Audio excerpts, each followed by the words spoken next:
Hi friends, எல்லாருக்கும் வணக்கம்.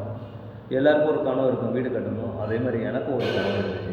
So நான் என்ன பண்ணேன், ஒரு செல்ஃபாக நம்ம வீடு இப்படிலாம் இருக்கணும்னு ஒரு ட்ராயிங் பண்ணேன். நான் என்ன நினச்சேனோ அதை ஒரு ட்ராயிங்கை உருவாக்கி ஒரு ஸ்ட்ரக்சர் ட்ராயிங் ரெடி பண்ணி வீடு கட்டணும்னு பிளான் பண்ணி ஸ்டார்ட் பண்ணேன். ஸோ நம்ம யாரை வச்சு கட்டலாம் அப்படின்னு முடிவு பண்ணேன்.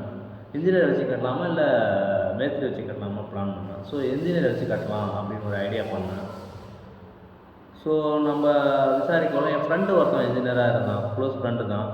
ஸோ நம்ம அவனை வச்சு பண்ணலாம் அப்படின்னு ஒரு ஐடியா பண்ணி எங்களுக்குள்ளே ஒரு அக்ரிமெண்ட்டை ரெடி பண்ணி ஸ்டேஜ் பேமெண்ட்டுக்கு அப்புறம் எனக்கு என்னென்னலாம் தேவைங்கிறத நான் என்னோடய அக்ரிமெண்ட்டில் மென்ஷன் பண்ணல.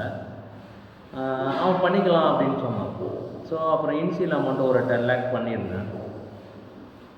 ஒர்க்கும் போயிட்டே இருந்துச்சுன்னா எனக்கு அமௌண்ட்டு நான் ஸ்டேஜ் பேமெண்ட்டு கொடுக்க என்னோடய ஒர்க்கு வந்து ரொம்ப ஸ்லோவாக போணுச்சு. நான் கேட்டேன், ஏன் ஒர்க்கு இவ்வளோ பெண்டிங்கில் போட்டு வச்சுருக்கேன், ஏன் ஸ்லோவாக போகுது, நான் கொடுத்த அமௌண்ட்டுக்கு வேலை முடியலையே அப்படின்னு சொன்னேன்.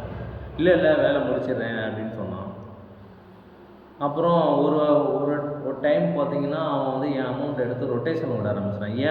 என் வீடு ஒர்க்கை வச்சு வெளியில் 2 வேலை எடுத்து என் அமௌண்ட்டை ரொட்டேஷன் விட ஆரம்பிச்சிட்டான். நான் எல்லா இன்ஜினியரும் குறை சொல்ல, ஒரு சில இன்ஜினியர் அப்படி பண்ணுறாங்க. உங்களில் எத்தனை பேர் அந்த மாதிரி இன்ஜினியர்கிட்ட ஏமாந்துருக்கீங்க? அப்படி ஏமாந்துருந்தால் கமெண்ட் பாக்ஸில் கமெண்ட்டில் சொல்லணும். ஓகே. அப்புறம் இந்த வீடியோ எதுக்கு நான் உங்களுக்கு ஷேர் பண்ணுறேன்னா, கட்ட போகிறவங்க கட்டிக்கிட்டு இருக்காங்க. இனிமேட்டு இன்கேஸ் பிரச்சனை ஆணுச்சுன்னா நீங்கள் ஒர்க்கு இன்கம்ப்ளீட் நம்ம பெண்டிங்கில் இருந்ததுன்னா அதை விட்டுருங்க. அந்த அமௌண்ட்டை நீங்கள் எப்படியாவது கிளைம் பண்ணலாம், ஏதாவது ட்ரை பண்ணுங்கள். பட் நீங்கள் உங்கள் வீடை நீங்களாகவே அடுத்து முயற்சி பண்ணுங்கள். என் வீடை நான் என்னை ஏமாற்றிட்டு போன என் ஃப்ரெண்ட்ஸை விட்டுட்டு என் ஒர்க்கை நான் திரும்ப அகைன் கண்டினியூ பண்ணி ஃபுல்லாக என் ஒர்க்கை நானே முடித்தேன்.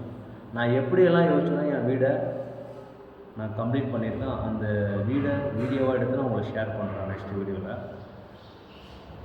இப்போ எதுக்கு நான் சொல்கிறேன்னா, நீங்கள் இன்ஜினியரை வச்சு கட்டுறதை விட ஒரு மேஸ்திரியை வச்சு நல்லா கட்டினீங்கன்னா உங்களுடைய காஸ்ட்டு சேவு ப்ளஸ்ஸு நீங்கள் எந்த மாதிரிலாம் யோசிச்சோம்னா அந்த வீடை முழுமையாக உருவாக்கும். இது ஷோர்.